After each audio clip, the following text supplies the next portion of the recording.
नमस्कार दोस्तों। एक बहुत इंपॉर्टेंट बात करते हैं आज। हम है ना इमोशनल फूल्स हैं। हम क्या हैं? इंडियंस इमोशनल फूल्स, पागल।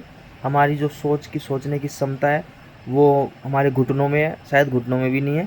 हम लोग हर चीज़ में इमोशनल हो जाते हैं, हम लोग हर चीज़ में अपनापन ढूंढ लेते हैं। लेकिन मेरे हिसाब से यही चीज़ हमें पीछे खींच रही है, हमें आगे बढ़ने से रोक रही है।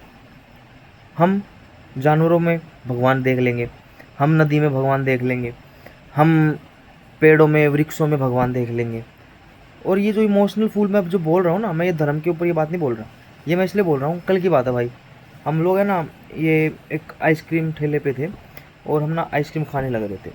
और वो एक नहर का एरिया है, वहाँ पे ना लोग बंदरों को फीड करते हैं। और ऊपर से कल मंगलवार था। तो सबसे पहली बात,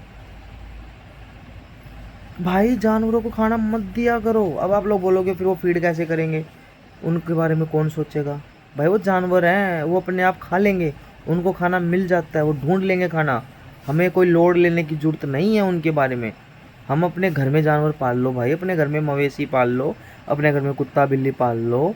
उनको फीड कराओ जितना हो सके, उनको पेडिग्री खिलाओ कुत्ते बिल्ली को, या गाय भैंस को चारा खल बिनोले जो है, जितना खर्चा कर सकते हो करो, खिलाओ। ये बाहर वाले जानवरों को मत दो भाई, उनकी आदत मत बिगाड़ो। रोड पे हैं वो जंगलों में अपने आप ढूंढ लेते हैं खाना, वो रोड पे आते हैं खाने की तलाश में, हर गाड़ी के आगे पीछे भागते हैं। क्योंकि वाई आर यू, मतलब उनसे वो उनकी स्ट्रेंथ ही क्यों छीन रहे हो? जैसे बोलते हैं ना कि हम बचपन में बच्चे को जब हम चलना सिखाते हैं तो हम उनको घोड़ा गाड़ी, वो काठ की गाड़ी देते हैं जिससे वो चलता है पकड़ पकड़ के ऐसे। और फिर उस गाड़ी को हम ले लेते हैं, या हम ट्राई साइकिल जो होती है उसके सपोर्टिंग टायर्स हम बाईसाइकिल के हटा देते हैं कि खुद चल। अगर जीवन भर उन्हीं टायर्स पे चलेगा तो साइकिल चला नहीं पाएगा, या वो चलना सीखेगा नहीं।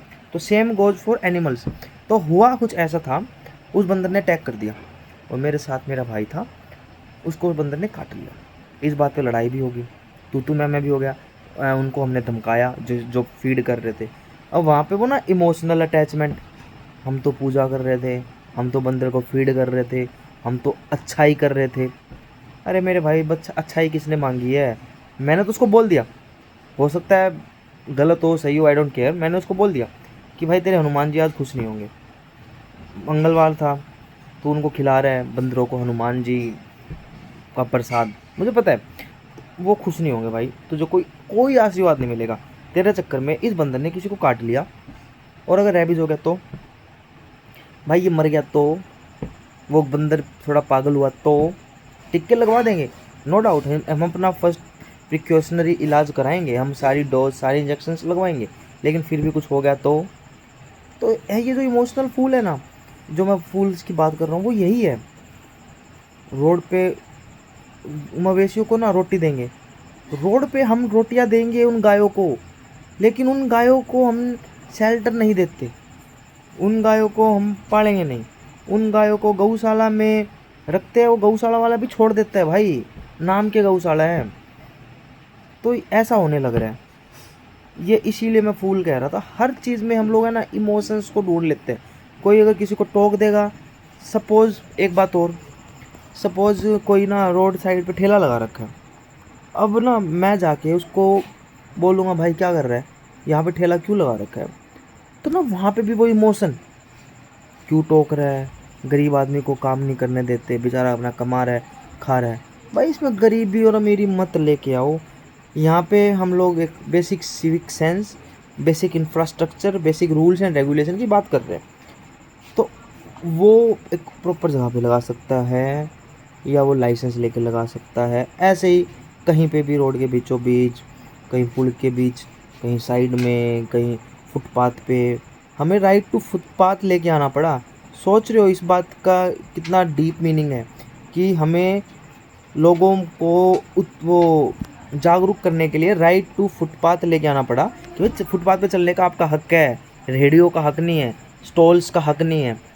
तो ये कुछ है कि जो इमोशनल फूल हम बने बैठे हैं हर चीज़ में, हर चीज़ को इमोशन से जोड़ देना।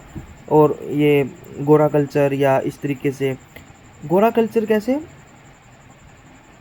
हम देखते हैं कोई हमारे मंदिर में आ गया, आप देखना उसकी ना वायरल हो जाएंगी रील। देखो लेट्स से जॉन सीना मंदिर में आ गया, उसकी रील वायरल हो जाएंगी। जॉन सीना हमारे मंदिर में आया, हम एक दूसरे को शेयर करेंगे, जॉन सीना हमारे मंदिर में आया। पता है क्या है, जॉन सीना भाई उसकी बहुत बड़ी टीम है, मार्केटिंग एंड सेल्स सब कुछ उसके बिजनेस हैं। तो उसको पता है वो क्या कर रहा है, उसको पता है रीच कहाँ से आएगी। एक बार वो धोती पहन के या मंदिर में आ जाएगा and he will have millions of reach on his Instagram account और हिज यूट्यूब चैनल। इसी जगह पे आप लोग क्या ये नहीं देखते कि हमारे जो सेलिब्रिटी हैं वो कितना उनका गुणगान करते हैं, या उनकी ड्रेस पहन लें या उनके मंदिर में चले जाएं, उनका मंदिर का मतलब उनके चर्च में चले जाएं, वो ऐसा नहीं करेंगे। उनके लिए दैट इज कॉमन थिंग। पता है क्या है, हम लोग इन्फीरियर हैं, हम लोग ऐसा फील करते हैं, तभी तो हम उसको बड़ा मानते हैं ना। अब सपोज करो मेरे मतलब मेरी सोसाइटी में कोई ऐसा आदमी आ गया जो फेमस है, मैं उसकी वीडियोस बना के डालने लग जाऊंगा या कहूँगा देखो मेरी गली में ये आया, मेरी सोसाइटी में ये आया, क्योंकि मैं इन्फीरियर फील कर रहा हूँ ना, तभी तो मैं उसको दिखा रहा हूँ कि ये आया। लेकिन अगर यहीं पे कोई सुपीरियर कॉम्प्लेक्स का आदमी होगा, उसको फ़र्क ही नहीं पड़ रहा उसकी सोसाइटी में कौन आ रहा है। सेम अगर हमारा रिलीजन में हमें इतना बिलीव है, हमारा रिलीजन टॉप मोस्ट है, सबसे बड़ा है, सबसे स्ट्रॉन्ग है, सबसे गहरा है, नो डाउट है, तो भाई क्यों फ़र्क पड़ रहा है। कोई छोटी सी वीडियो बना के इंस्टाग्राम पे डाल दे हिंदू, हम लोग एकदम कहेंगे देखो हिंदू की स्ट्रेंथ वैसे ही है। ये बात ही नहीं है कि वो तो अपनी रोटियां सेक रहे हैं, हम लोग ये इन्फीरियर होना छोड़ दें तभी हम आगे बढ़ सकते हैं, और हर चीज़ में इमोशनल अटैचमेंट छोड़ दें।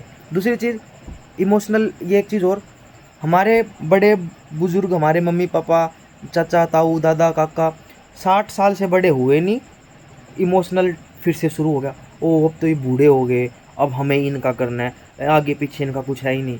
भाई घुटनों में बीमारी क्यों है इंडिया में सबके, कमर दर्द क्यों है इंडिया में सबके, क्योंकि वो बोलते हैं ना मुफ्त मुफ्त की रोटियां सेकना। देखो इस बात को गलत मत लेना, नो डाउट उन्होंने 60 साल तक सब काम किया, जॉब भी किसी के पापा ने जॉब की होगी, किसी की मम्मी ने भी जॉब की होगी, 60 साल में वो रिटायर हो गए, अब वो रिलैक्स करेंगे। लेकिन मैं यहाँ पे वो वाली बात नहीं कर रहा, मैं यहाँ पे कह रहा हूँ कि जो हम एक इमोशनल बन के फिर से, अब तो सब हमें करना है, घर से बाहर नहीं जाएंगे, वॉक नहीं करेंगे, बैठे रहेंगे, मतलब होता है ना टीवी देखेंगे, सीरियल्स देखेंगे, जागरण करेंगे, पूरा दिन बैठे रहेंगे, फिर वो बीमारी आएंगी।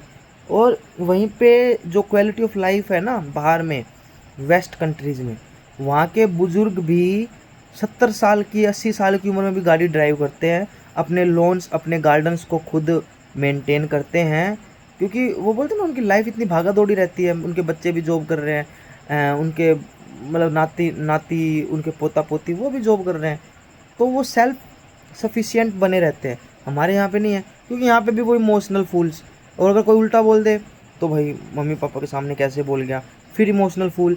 इससे पता क्या होता है, हम लोग बोलते हैं कि मम्मी पापा के सामने बोल कैसे गया, और फिर हम उसको जज कर देंगे। नहीं, इससे ना उसकी फ्रीडम ऑफ स्पीच चली जाती है, इससे उसका बोलने का अधिकार ही चला जाता है। कैसे, अगर वो अपने विचार रखेगा, हो सकता है विचार गलत हो सकते हैं विचार सही हो, माँ बाप उसको गाइड करेंगे। लेकिन यहाँ पे क्या होता है, बाप के सामने बोल रहे हैं, माँ के सामने बोल रहे हैं, इतना बड़ा हो गया, वहीं पे दबा दिया गया, उसका जो कॉग्निटिव माइंड है कभी डेवलप हो ही नहीं पाया। तो कुछ ऐसे ऐसे छोटे छोटे मुद्दे हैं जो अगर हम सुधारें तो मेरा मानना है हम सही मायने में आगे बढ़ सकते हैं, हम सही मायने में ग्लोबल पावर विश्व गुरु बन सकते हैं। लेकिन उसके लिए हमें अपने अंदर चेंज लाने पड़ेंगे। धन्यवाद।